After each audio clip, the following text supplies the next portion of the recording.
My boyfriend called me hideous in front of his friend and abandoned me at a restaurant, sticking me with the bill. As he stormed off, he shouted, "A girl like you should be thankful I even gave you a chance." I smiled and waited quietly. This morning my phone exploded with 20 missed calls. Can you imagine being called ugly, dumped in front of a restaurant full of people, and then left with the entire dinner bill, by the man you loved? Because that happened to me. But what if that public humiliation wasn't the end of my story, but the spark that ignited a hidden power they never saw coming? This morning, my phone blew up. 20 missed calls, all from the same number. Mason Taylor.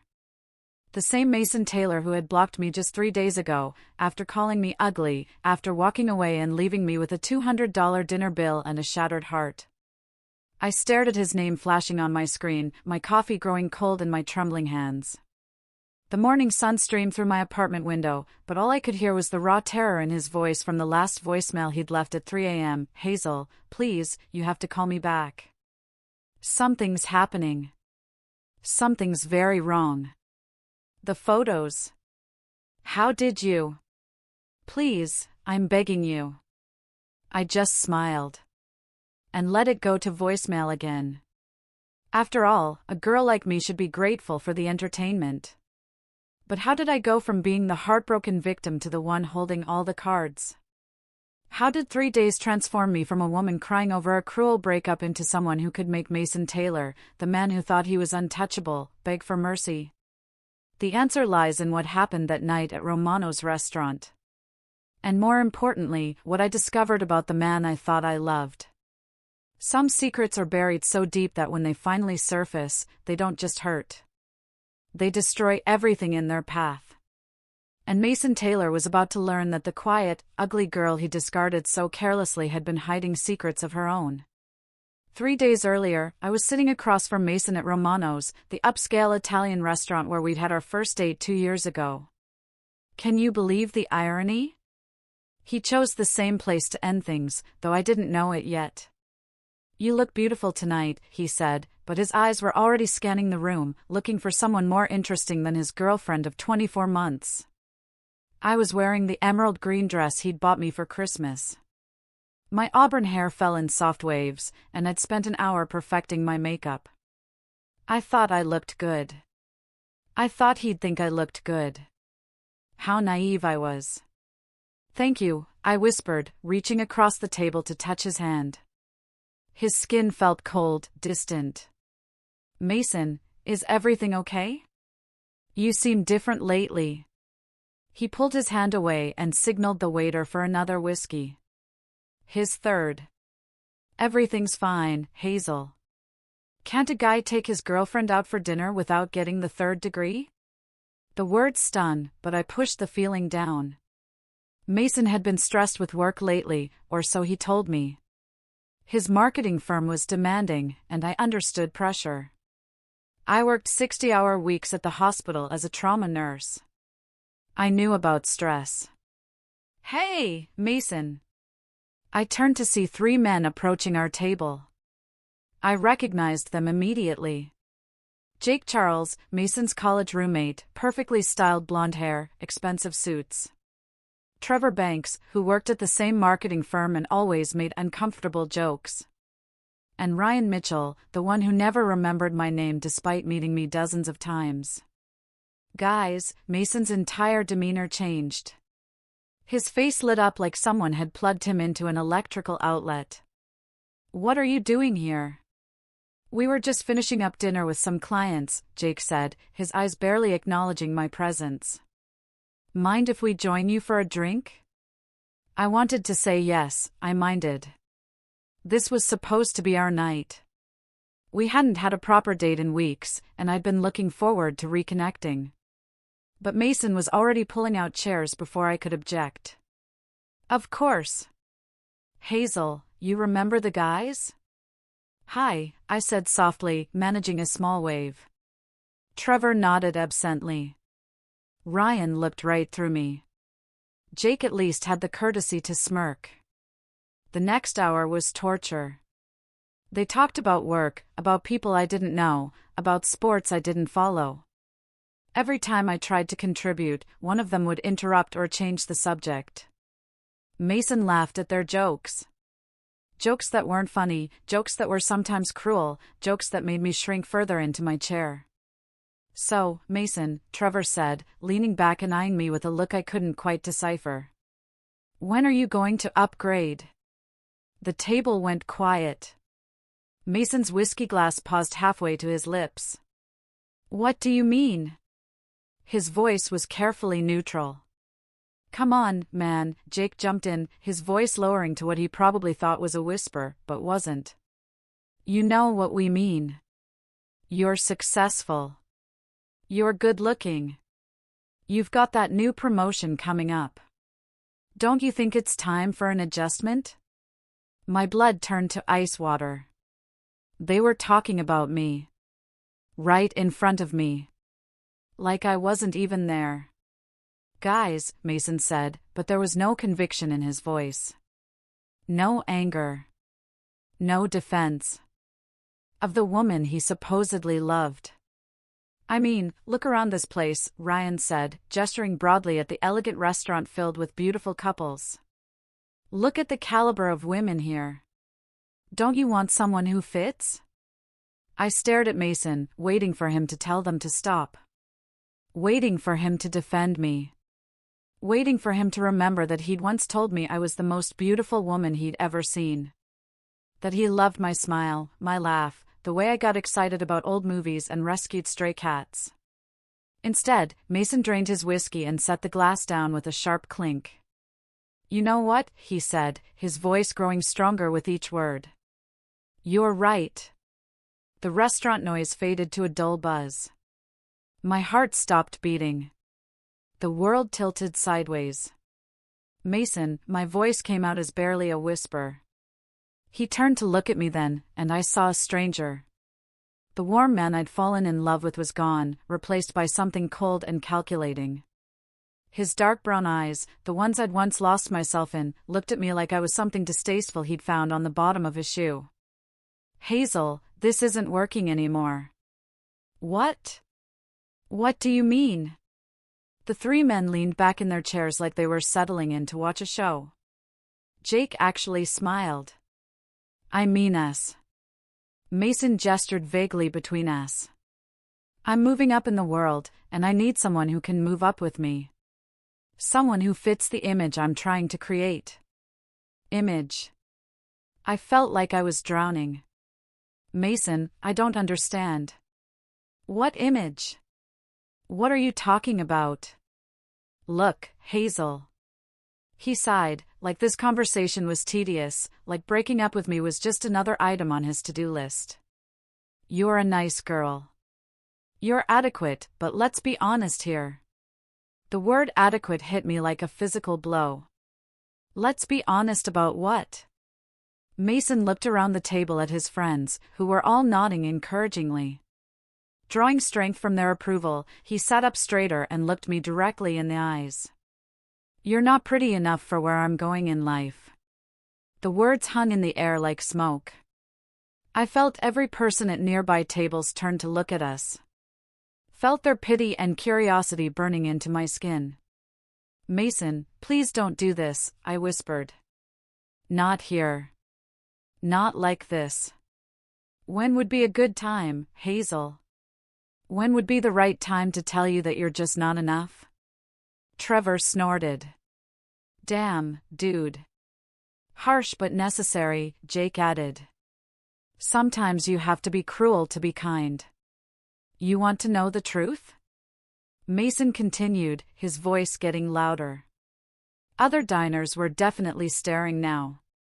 "The truth is that I've been embarrassed to be seen with you for months. My colleagues asked me about my girlfriend, and I make excuses not to bring you to company events because you don't fit. You don't belong in my world." Each word was a knife between my ribs. I gripped the edge of the table so hard my knuckles turned white. "Mason, stop. Please. You work in a hospital dealing with blood and vomit all day. You drive a 10-year-old Honda. You shop at discount stores and think Olive Garden is fine dining. And you? He paused, looking me up and down with disgust. You're just not attractive enough to make any of that worth overlooking. Ryan whistled low. Jesus, Mason. What? She needs to hear this. She needs to understand reality. I felt tears threatening, but I refused to cry in front of them. I refused to give them that satisfaction. So that's it? I managed to ask. 2 years, and that's it? 2 years too long, Mason said, standing up and pulling out his wallet. He threw a $20 bill on the table. That should cover my drinks. You can handle the rest, right? Consider it a farewell gift. The dinner bill was over $200.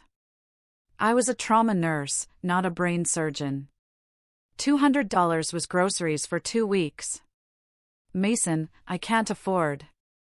You'll figure it out, he said, already putting on his jacket. You always do. His 3 friends stood up with him like a pack of hyenas following their leader. See you around, Hazel, Jake said with mock sympathy. Maybe. They started walking toward the door, laughing and talking like they hadn't just destroyed a human being. Like they hadn't just taken 2 years of my life and thrown it in the garbage. But Mason wasn't done yet. As they reached the restaurant entrance, he turned back and raised his voice loud enough for half the restaurant to hear. A girl like you should be grateful I even dated you for as long as I did. The laughter that followed them out the door echoed in my ears like gunshots. I sat there in the suddenly too quiet restaurant, surrounded by strangers' pitying stares and my own humiliation. The waiter approached cautiously, like I might bite. Miss, will you be needing anything else? Just the check, please, I whispered. When he brought it, I stared at the total with numb disbelief, $237.43. More than I had in my checking account until payday. I smiled. Not because I was happy. Not because I was okay. I smiled because something inside me had broken. And when it broke, it revealed something I'd kept buried for a very long time. Something Mason Taylor had no idea existed. Something that was about to make his life very, very complicated. I paid the bill with my credit card and walked out of Romano's with my head held high. The valet brought my 10-year-old Honda, actually, a 9-year-old Civic that I'd bought with cash because I believed in living within my means. Mason had always made comments about my car, my clothes, my choices. I thought he was joking, trying to motivate me to better myself. Now I understood he'd been cataloging my inadequacies for months. The drive home to my modest apartment in the suburbs was a blur of streetlights and tears I refused to let fall. When I finally made it inside, I deadbolt the door, kicked off the heels that had been pinching my feet all night, and walked to my bathroom mirror. Ugly, I said to my reflection. The woman staring back at me had auburn hair that caught the light like copper, green eyes that men had once called mesmerizing, and the kind of delicate features that belonged in Renaissance paintings. I wasn't a supermodel, but I'd never considered myself ugly. I thought I was pretty. More importantly, I thought Mason thought I was pretty. Adequate, I continued, testing the word like poison on my tongue. I'd graduated summa cum laude from nursing school. I'd worked in trauma units in 3 different cities. I'd saved lives, comforted families, and made a difference in the world every single day. I'd never considered myself adequate. I'd thought I was accomplished. But Mason was right about one thing. I wasn't who I appeared to be. I walked to my bedroom and opened the closet door. Behind my work scrubs and casual clothes, pushed to the very back where I never looked, was a garment bag I hadn't touched in over 3 years. Inside was a black cocktail dress that had cost more than Mason made in a month. Beside it hung jewelry that could have paid off his student loans.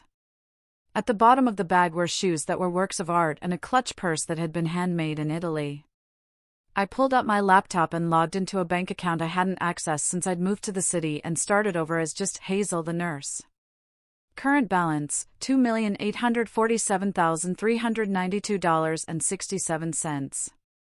I scrolled through my portfolio, tech stocks, real estate investments, municipal bonds, all performing beautifully, just as my financial advisor had predicted. Then I opened my other laptop, the one I kept hidden in a false bottom of my dresser drawer, the one with software that cost more than most people's cars. It was time to remember who I used to be. My name is Hazel Wilson, and yes, I'm a trauma nurse.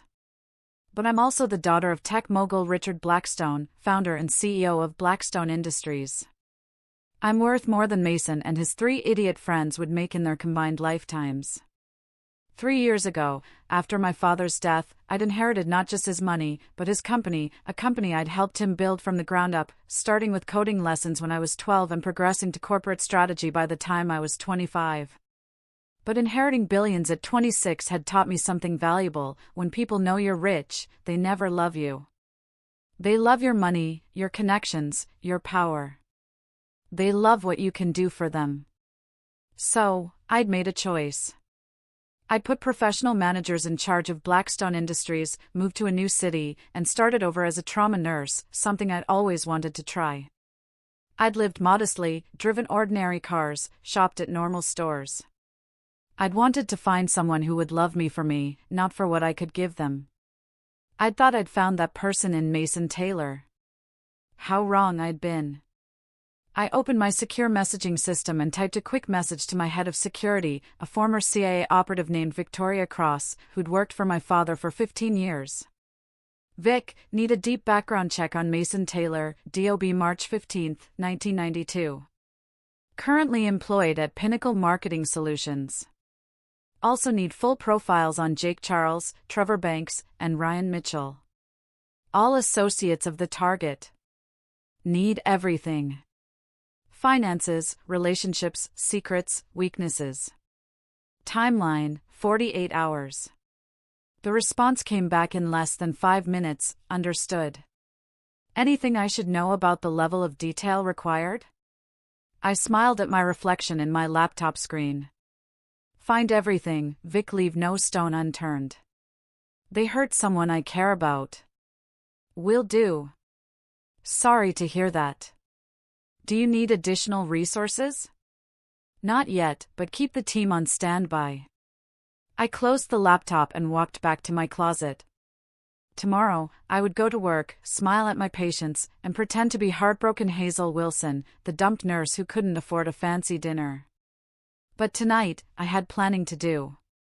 Mason Taylor had made the mistake of thinking I was weak, ordinary, and beneath him.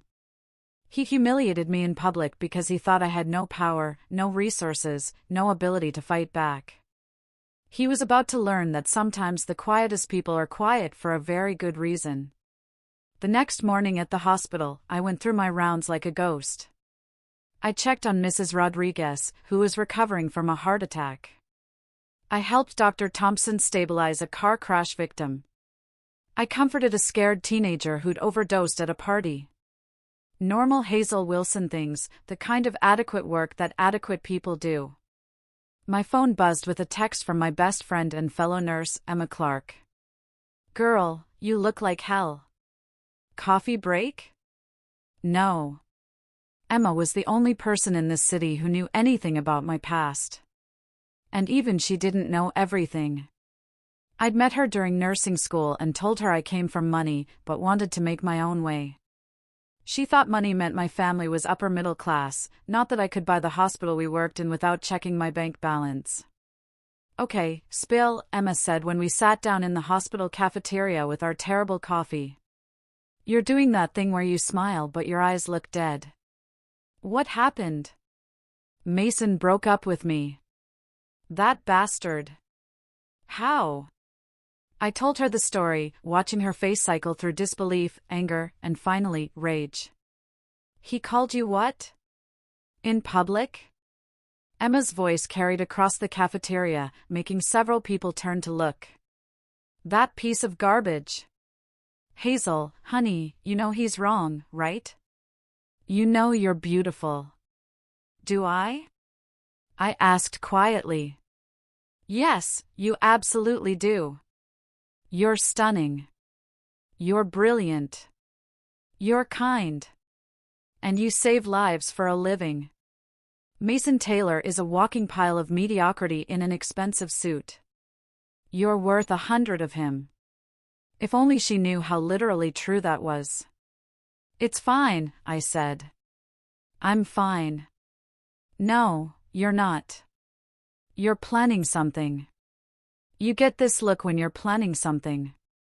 It's the same look you had when you figured out how to prove that Dr. Kingston was stealing medication. Emma knew me well. Too well. I'm not planning anything. What would I plan? I'm just a nurse, remember? Just adequate. Don't you dare, Emma said, pointing her fork at me like a weapon. Don't you dare let that moron make you believe you're anything less than amazing. My phone buzzed. A message from Victoria Cross, initial sweep complete. Meet me tonight. Your place 9 p.m. I typed back quickly, confirmed. Who's that? Emma asked. Wrong number, I lied smoothly. Listen, I should get back to work. Mrs. Rodriguez needs her medication adjusted. Hazel. Emma grabbed my hand. Promise me you won't do anything stupid. I know you're hurt, but don't let him turn you into someone you're not. I squeezed her hand and gave her my most reassuring smile. Don't worry about me, Emma. I'm going to be just fine. At exactly 9 p.m., Victoria Cross knocked on my apartment door. She looked exactly the same as she had 3 years ago, platinum blonde hair pulled back in a severe bun, sharp blue eyes that missed nothing, and the kind of understated elegance that came from years of operating in high-stakes environments. Hazel, she said, embracing me briefly. You look good. Civilian life agrees with you. Thanks, Vic. Come in. She set her briefcase on my kitchen table and opened it with practiced efficiency. I have to say, when you disappeared into suburban nursing life, I never expected to hear from you again. Your father would be proud, by the way. The company's stock price has increased 40% since you took over. The managers you recommended are excellent. They are, but they're not you. Victoria pulled out a thick file. Now, let's discuss why you want to destroy Mason Taylor. I didn't say I wanted to destroy him. Victoria gave me a look that could have frozen water. Hazel, I've known you since you were 16 years old.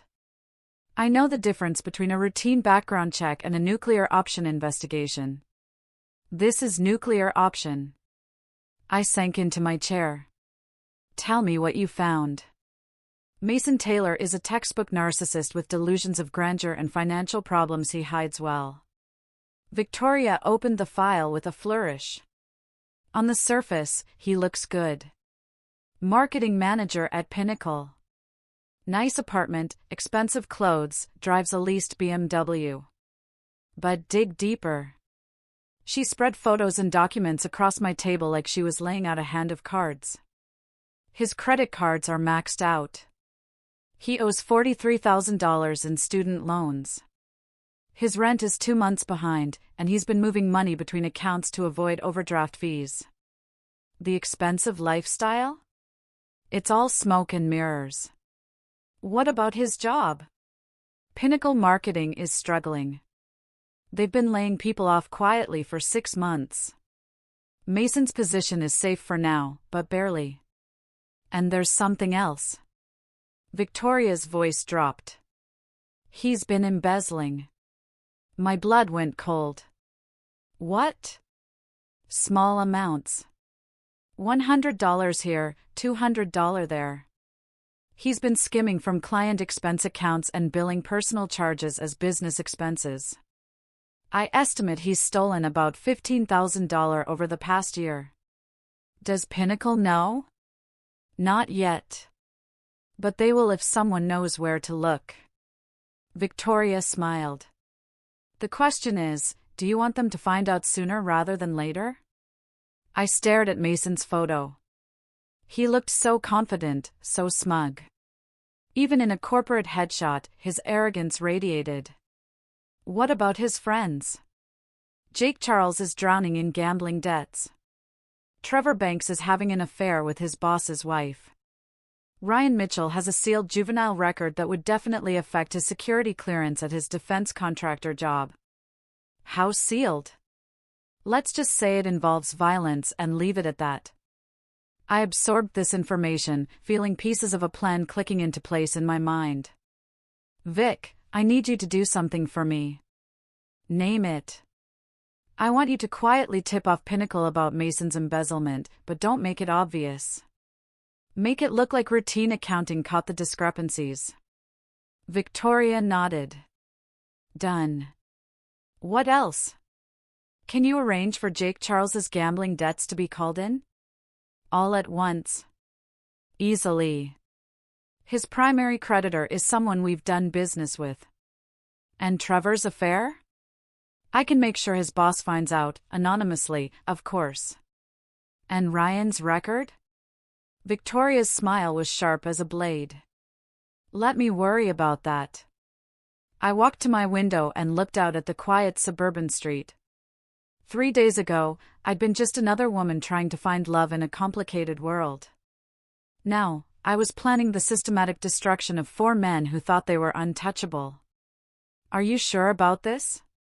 Victoria asked quietly. Once we start, there's no going back.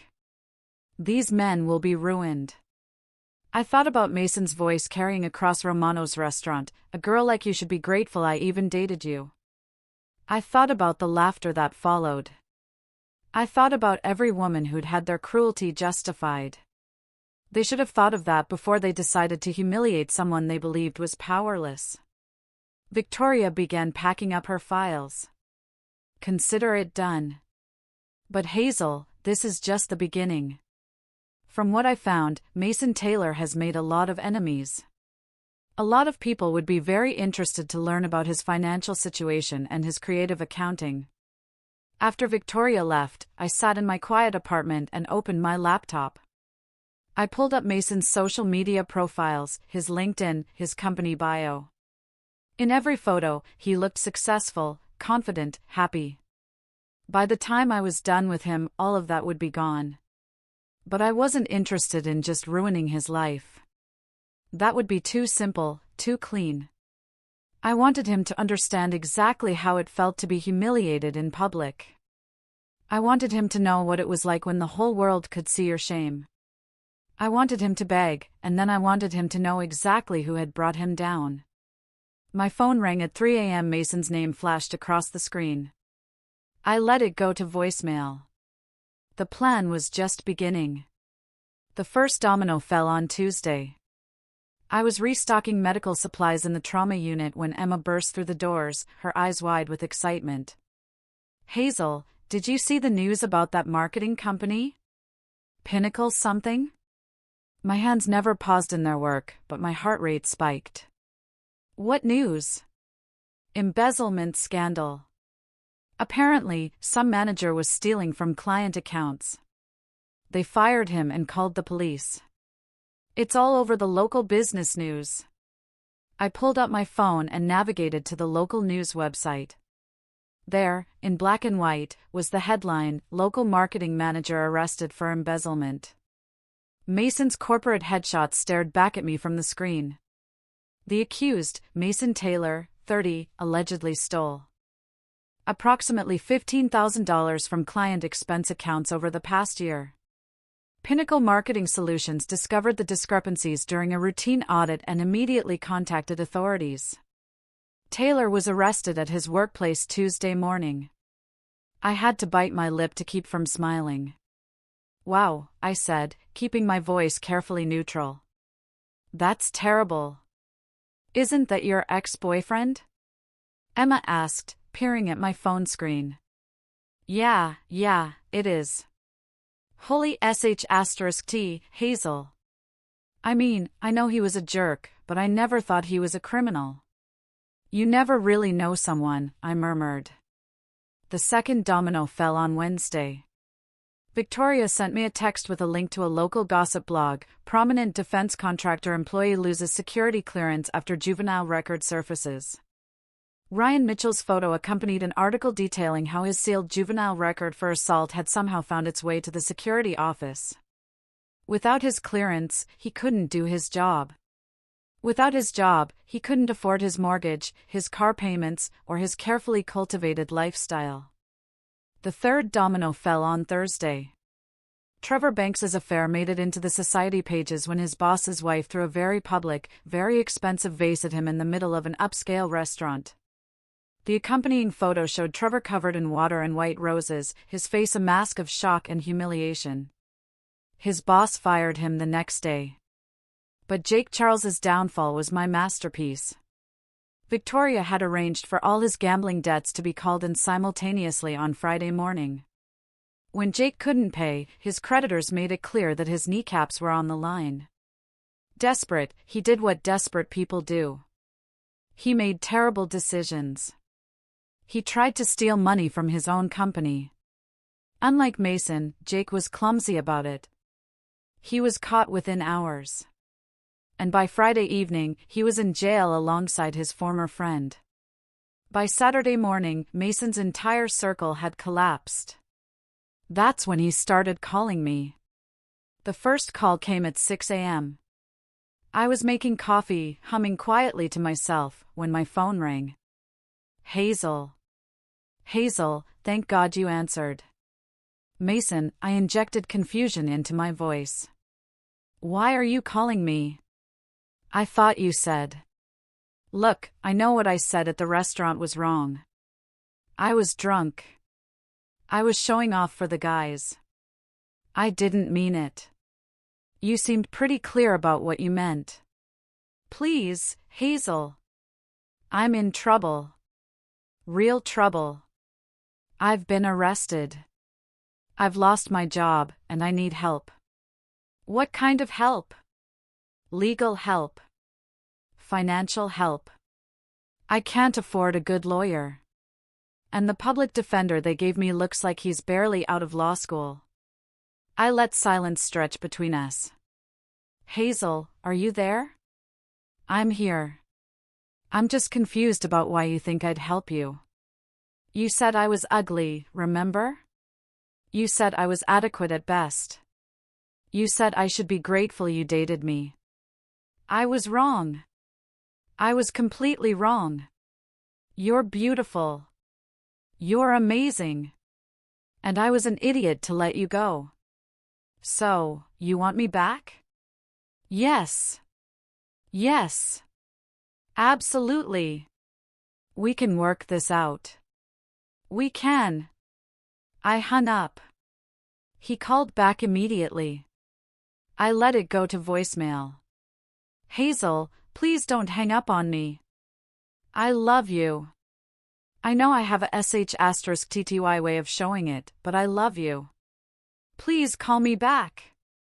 The second call came 2 hours later. Hazel, something really weird is happening. It's not just me. Jake, Trevor, Ryan, we're all going through hell right now. Jake and I are both arrested. Trevor lost his job. Ryan lost his clearance. It's like someone is targeting us. Now, that was interesting. That does sound strange, I said carefully, right? I mean, what are the odds? All four of us having disasters in the same week. Pretty low, I'd imagine. Exactly. Look, I know this sounds crazy, but I think someone is messing with us. Someone with serious resources. Like, who? I don't know. A competitor, maybe? Or someone we pissed off. He was getting closer to the truth than I'd expected. Mason was stupid, but he wasn't completely oblivious. Mason, I think you're being paranoid. Sometimes bad things just happen, all at once. Come on, Hazel. You're smart. You see patterns at the hospital all the time. Doesn't this seem orchestrated to you? I think you're looking for someone to blame for your own bad choices. My bad choices? Hazel, I didn't choose to have someone discover my financial irregularities. I was careful. Very careful. Maybe not careful enough. There was a long pause.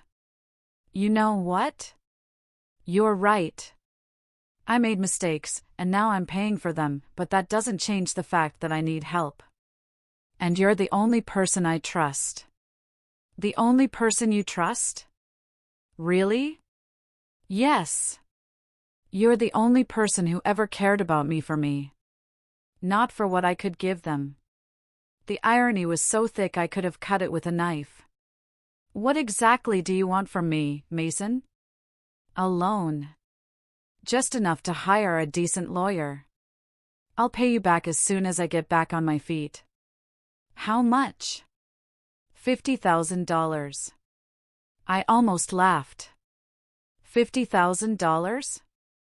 I made that much in investment interest every few days. Mason, I'm a trauma nurse. Where would I get $50,000? You could get $50,000. And I can't qualify for a loan that big. Then what about a smaller amount? $20,000? $10,000? Anything would help. I pretended to consider this. I might be able to scrape together $5,000. But Mason, after what you said to me, after how you treated me, why should I help you? Because you're a good person. Because you save lives every day. Because somewhere deep down, you still care about me. He was right about one thing. I still cared about him. I cared about watching him squirm. I need time to think about it. How much time? A few days? Hazel, I don't have a few days. My hearing is Monday. Then you'll have a public defender. Lots of people get by with public defenders. Lots of people go to prison with public defenders. Maybe you should have thought of that before you started stealing. The silence stretched so long I thought he'd hung up. Hazel, do you hate me? Such a simple question. Such a complicated answer. No, Mason, I don't hate you. It was the truth. Hate was too small an emotion for what I felt. Hate was what you felt for someone who'd hurt you, but was still on your level. What I felt for Mason Taylor was something much more dangerous. I felt nothing. He was a problem to be solved. An equation to be balanced. A stain to be cleaned up. Thank you, he whispered. I'll call you tomorrow. Sure. After I hung up, I opened my laptop and transferred $5,000 from one of my investment accounts to my regular checking account. Not because I was going to give it to Mason, but because I wanted him to see exactly how much I was worth when the time came to reveal the truth. The third call came Sunday night, and Mason sounded different. Desperate. Hazel, I've been thinking about who I is. My blood turned to ice water. Who? Your family. What? Think about it. You told me your family had money, right? Not like rich, but comfortable. What if they found out what I said to you? What if they decided to teach me a lesson? I almost admired his intuition. He was completely wrong about the details, but he grasped the essential truth. Someone with resources was systematically destroying his life. Mason, my family doesn't have the kind of money or connections to do something like this. Are you sure? I mean, really sure, because the timing is too perfect. I break up with you in the most public, humiliating way possible, and then within a week, my entire world falls apart. That's quite an ego you have there. You think my family cares enough about me to launch some kind of revenge plot? Don't they? The question hung in the air like a blade. Mason, you're being paranoid. My family barely has enough money to cover their own bills, much less hire private investigators or whatever you think they did. Then explain it. Explain how 4 successful guys all get destroyed in the same week. You weren't that successful, I said quietly. You just pretended to be. What's that supposed to mean? It means maybe the universe is just correcting an imbalance. Maybe you all got away with things for too long, and now the bill is coming due. That's not how the world works, Hazel. Isn't it? The fourth call came Monday morning at 3 a.m. I was awake anyway, sitting in my living room with a cup of tea, watching the sunrise, and thinking about justice. Hazel. Mason's voice was raw, broken. I'm sorry. I'm so ****ing sorry. What happened? My hearing went badly. They're talking about 18 months in prison. 18 months, Hazel, and that's if I plead guilty. I'm sorry to hear that. Are you really sorry? Because sometimes I wonder if you're happy about this. I took a slow sip of my tea. Why would I be happy about this? Because of what I said to you. Because I hurt you, Mason. I'm not the kind of person who takes pleasure in other people's suffering. It was mostly true. I didn't take pleasure in suffering in general. Just his suffering. Just the suffering of men who thought they could crush other people without consequences. I know you're not. That's why I'm calling. That's why I need you to help me. I told you I need time to think about the loan. Not the loan. Something else. What? I need you to be a character witness. The request hit me like a physical blow. What? At my sentencing hearing. I need people to testify that I'm not a bad person, that I made mistakes, but I don't deserve to go to prison. You knew me better than anyone. If you could just tell them about the good times we had, about how I was with you when we were alone. Mason, please. I know I don't deserve your help. I know I was cruel and stupid and wrong about everything, but Hazel, if you could see me now, I'm broken. I'm completely broken. I could hear it in his voice. The arrogance was gone. The confidence was gone. The casual cruelty that had let him humiliate me in public was gone. All that was left was fear and desperation. It was the most beautiful sound I'd ever heard. I'll think about it, I said. Really? Really? Thank you. Thank you so much, Hazel. I promise you if you help me get through this, I'll spend the rest of my life making it up to you. I'll be the man you deserved from the beginning. After I hung up, I sat in my quiet apartment and smiled. Mason Taylor thought he was manipulating me. He thought he could use my kindness, my love, my forgiving nature to save himself from the consequences of his own actions. He had no idea that the kind, forgiving Hazel Wilson he'd fallen in love with had died in Romano's restaurant 3 weeks ago. In her place was someone much more interesting, someone who understood that mercy was a luxury only the powerful could afford to give. And I was feeling anything but generous. The courthouse was exactly what I'd expected, imposing gray stone, high ceilings, and the kind of institutional lighting that made everyone look guilty. I sat in the back row of the courtroom, wearing a simple navy dress and my most innocent expression. Mason sat at the defendant's table with his overworked public defender, looking like a man who'd aged 10 years in 3 weeks. His expensive suits were gone, replaced by an ill-fitting gray ensemble that screamed borrowed from a relative. His perfectly styled hair was disheveled, and there were dark circles under his eyes. He looked, in other words, like a man who was finally facing reality. When the judge called for character witnesses, I stood up. Your Honor, I'd like to speak on behalf of the defendant. Mason's head whipped around, and the relief that flooded his face was almost painful to watch. He mouthed thank you at me, his eyes bright with unshed tears.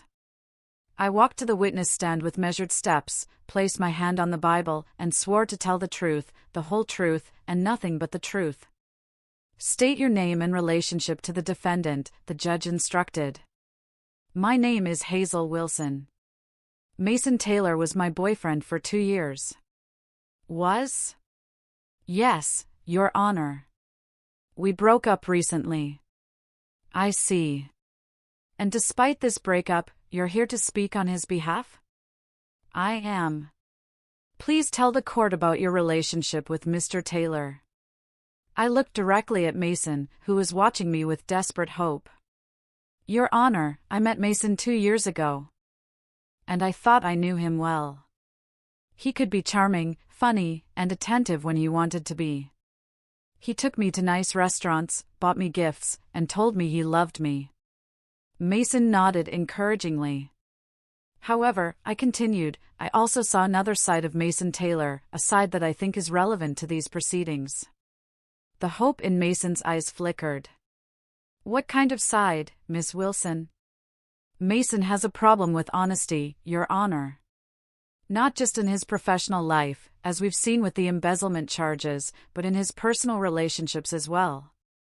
Mason's lawyer started to object, but I continued. He lied to me constantly about his financial situation. He would take me to expensive restaurants and then claim he'd forgotten his wallet, leaving me to pay bills I couldn't afford. He borrowed money from me repeatedly, promising to pay it back and never did. How much money? The judge asked. I'd prepared for this question.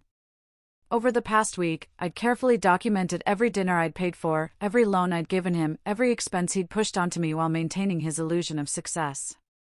Approximately $3,000 over the course of our relationship, Your Honor. Mason's face had gone white. But the financial deception wasn't the worst part, I continued. The worst part was how he treated me when he thought it didn't matter anymore. Can you elaborate? 3 weeks ago, Mason took me to Romano's restaurant. While we were there, some of his friends joined us. In front of these men, and in front of a restaurant full of strangers, Mason told me I was ugly, that I wasn't good enough for him, that I should be grateful he dated me at all. He then left me to pay a $200 dinner bill and walked out, announcing loudly that a girl like you should be grateful he even dated you. The courtroom was dead silent. This happened 3 weeks ago? Yes, Your Honor. And yet you're here today to speak on his behalf? I'm here today to tell the truth about Mason Taylor's character. The truth is that he's a man who believes rules don't apply to him, whether those rules involve taking money that doesn't belong to him or treating other people with basic human decency. Mason was staring at me like I'd grown a second head. He called me after his arrest, begging for help, not because he was sorry for how he treated me, but because he needed money for a lawyer. He asked me to loan him $50,000, money he knew I didn't have. And when I couldn't, he settled for asking for smaller amounts. Even now, even after everything he's done, Mason Taylor's primary concern is what other people can do for him. I turned to look directly at Mason. Your Honor, I don't believe Mason is evil, but I do believe he's selfish, manipulative, and completely unable to accept responsibility for his actions. The embezzlement charges don't surprise me at all. They're exactly the kind of thing someone would do if they believed the world owed them a lifestyle they hadn't earned. The judge was writing notes, nodding slowly. Is there anything else you'd like to add, Miss Wilson? Just this, Your Honor, Mason asked me to come here today because he thought I still loved him, and he thought love would make me lie for him. He thought I was weak and grateful and easily manipulated. He was wrong about all of those things, just like he was wrong when he thought he could steal money without getting caught. Mason Taylor isn't a victim of circumstance. He's a man who made deliberate choices to lie, steal, and hurt other people.